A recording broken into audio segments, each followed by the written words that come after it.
menyampaikan bagaimana pelaksanaan eksekusi itu. Sekali lagi, hari Jumat jaksa eksekutor sudah melaksanakan eksekusi pelaksanaan putusan, dan itu diatur di dalam KUHP pasal 270 KUHP yang menyatakan bahwa terhadap pelaksanaan putusan pengadilan yang telah mempunyai kekuatan hukum tetap dilaksanakan oleh jaksa. Jadi bukan lagi penahanan, itu eksekusi. Jelas? Pak Hari, kan Pak Oto juga bilang bahwasannya ada pasal 263 di mana sebenarnya JPU pada 2009 tidak berhak untuk mengajukan PKN, itu gimana Pak? Saya koreksi, yang disebut kalau tidak salah 263 ayat 1 KUHP. Ya.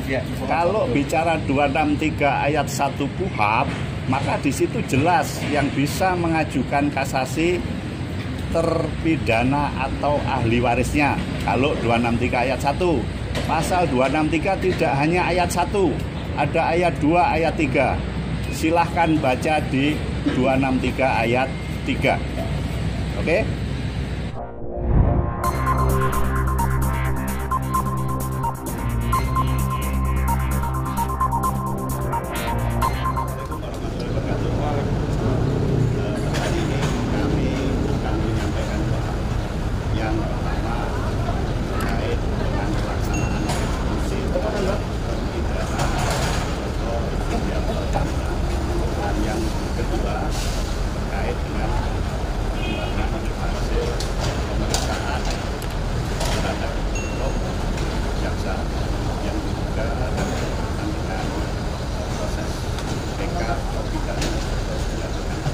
Jadi yang pertama perlu kami sampaikan bahwa setelah tertangkapnya terpidana Joko Sugiarto Tjandra pada hari Kamis tanggal 30 Juli 2020 kemarin, maka pada hari Jumat jaksa eksekutor telah melaksanakan eksekusi terhadap putusan perkara terhadap terpidana Joko Sugiarto Tjandra. Jadi pelaksanaan eksekusi dilakukan oleh jaksa di pelaksanaannya dilakukan di Bareskrim Mabes Polri, yaitu ketika Bareskrim Mabes Polri menyerahkan terpidana Joko Sugiarto Tjandra, maka pada hari itu juga jaksa langsung melakukan eksekusi dan dituangkan dalam berita acara pelaksanaan eksekusi yang ditandatangani oleh terpidana Joko Sugiarto Tjandra, kemudian jaksa eksekutor dan Kepala Rutan Kelas 1 Jakarta Pusat. Artinya pada saat itu tugas jaksa selaku eksekutor selesai.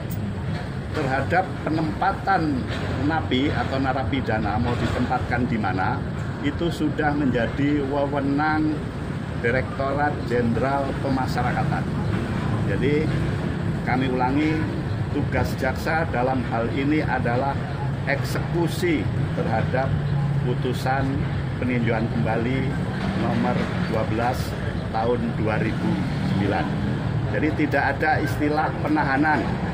Ya, jadi eksekusi. Kalaupun ada yang berpendapat bahwa putusan itu tidak memenuhi syarat ketentuan di dalam pasal 197 ayat 2, maka ranahnya menjadi berbeda.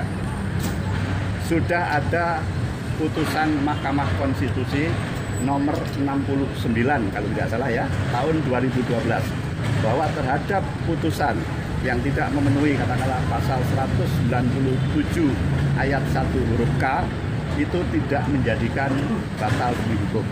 Jadi putusan itu tahun 2012, putusan MK ya. Sementara putusan PK-nya adalah tahun 2009. Jadi kalaupun ada yang berpendapat bahwa itu tidak sah ataupun itu harus batal demi hukum, maka kami siap jika memang hal tersebut akan dipermasalahkan dalam tataran ranah hukum. Misalnya melalui proses hukum kami akan siap melakukan penjelasan terhadap hal itu. Jadi kami ulangi sekali lagi bahwa jaksa eksekutor melaksanakan tugasnya dalam rangka eksekusi. Tidak ada lagi yang namanya penahanan. Penahanan itu adalah dalam ranah penyidikan, penuntutan maupun di persidangan. Ada kewenangan penyidik, penuntut umum maupun hakim. Putusan PK ini adalah upaya hukum luar biasa. Dalam tingkat akhir sudah tidak ada lagi upaya hukum lain. Sekali lagi, kalau proses penahanan itu ranahnya ada di penyidikan, penuntutan maupun di pengadilan yang didasarkan penetapan hakim baik tingkat pertama, tingkat banding maupun kasasi. Saya kira demikian untuk yang pertama. Kemudian untuk yang kedua, bahwa pada hari Rabu kemarin sudah kami sampaikan hasil pemeriksaan pengawasan terhadap oknum pegawai kejaksaan yang diduga bepergian ke luar negeri tanpa izin yang dikaitkan dengan adanya dugaan pertemuan dengan terpidana Joko Sugiarto Tjandra. Sudah kami sampaikan bahwa yang bersangkutan sudah dijatuhi hukuman disiplin tingkat berat, yaitu pencopotan atau istilah kawan-kawan itu dinonjobkan dari jabatan struktural. Tentu yang bersangkutan mempunyai hak untuk menerima atau melakukan pembelaan. Dan sebagaimana dilaporkan bahwa yang bersangkutan menerima hukuman disiplin itu. Jadi yang pertama, pengawasan melaporkan ada 2 perbuatan. Yang satu sudah dilakukan penjatuhan hukuman disiplin tingkat berat. Selanjutnya yang kedua, ada dugaan yang bersangkutan bertemu dengan terpidana Joko Sugiarto Tjandra. Barangkali bagaimana kelanjutannya itu, silakan Pak Dirdik mungkin menyampaikan, silakan. Selamat siang rekan-rekan. Jadi seperti yang sudah dijelaskan oleh Pak Kapuspen tadi, dari pengawasan berkas hasil pemeriksaan Jaksa P telah sampai di Pisus dan kita terima. Dan kemarin saya dilakukan pendalaman oleh teman-teman jaksa di Pisus. Kemudian tahapannya akan sampai nanti ke saya selaku Dirdik. Nanti akan kita usulkan berikut apa hasil pendalaman. Apakah ini akan ditindaklanjuti dengan penyelidikan atau tidak? Nanti kita lihat hasilnya. Ya, itu saja ya. Berarti untuk aliran dana sudah ada? Semua masih kita dalami hasil dari pemeriksaan di pengawasan. Kita belum memulai dan ini baru sampai kemarin di rekan-rekan jaksa Pitsus. Tentunya akan segera kita ambil sikap.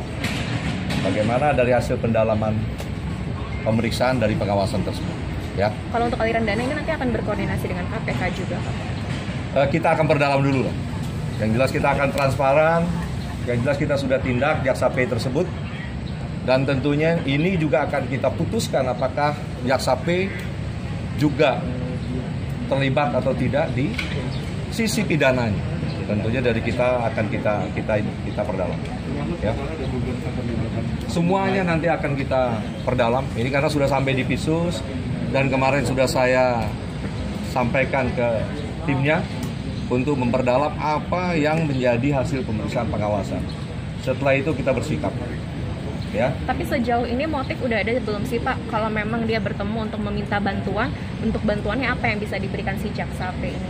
Seperti yang saya sampaikan, karena kita juga baru sampai berkas tersebut di Direktorat Penyidikan kemarin, kita belum juga tahu bagaimana apa yang sudah menjadi pegangan rekan-rekan jaksa pemeriksa di pengawasan sehingga sudah dapat dijatuhi hukuman disiplin tadi seperti yang kamu. Nah ini yang akan kita semua perdalam. Saya rasa tidak lama, beberapa hari nanti dari rekan-rekan jaksa Pisus sudah ada pendapat. Ya.